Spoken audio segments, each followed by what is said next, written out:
Ito na oh. Final touch na tayo ng Isuzu MU-X.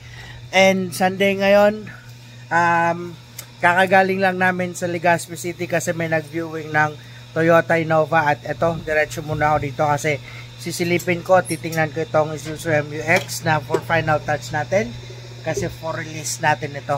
Ito, ginagawa na po nila. Tingnan nyo kung gaano nakalinis. Ayan oh. Uy, napakaganda na. Ito hindi pa dito. Tapos dito yan. Lilinisin po talaga ito lahat. Lahat ng mga kasulok-sulukan. Yan o, itong mga ganito. Hanggang dito, lilinisin po yan. Hanggang dyan, ipapalinis po natin yan. Pati itong mga ito, papalinis natin to. Yan. Para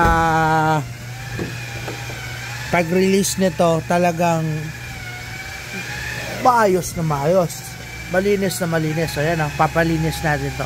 Ito kasi yung madalas na mga napag-iiwanan, madalas na hindi nalilinis kapag nagka-car wash, so naiipon yung dumi. Ayan o, so dito lilinisin na natin to. Actually matigas na siya alisin, kagaya dun sa kabila. Ayan o, punta na ako ba dito? Yan o. O, dito. Nakikita nyo kung gaano siya nililinis hanggang ang kasulok-sulukan. Medyo ano na ba? Dikit na ba yung iba? Yung dyan sa baba. Dito o. Madali lang ba yun natanggal na dito? Natagal po sir. Natanggal din sa so ibig sabihin dikit na talaga. Yan o. So madami-daming lilinisin. Ito kasi talaga ano, kailangan nito yung tiyaga sa paglinis kasi kitang-kita po yung mga dumi. Siyempre, malilinis yan lahat. Alisin yan. Pati ito, tingnan nyo yung gas tank nyo.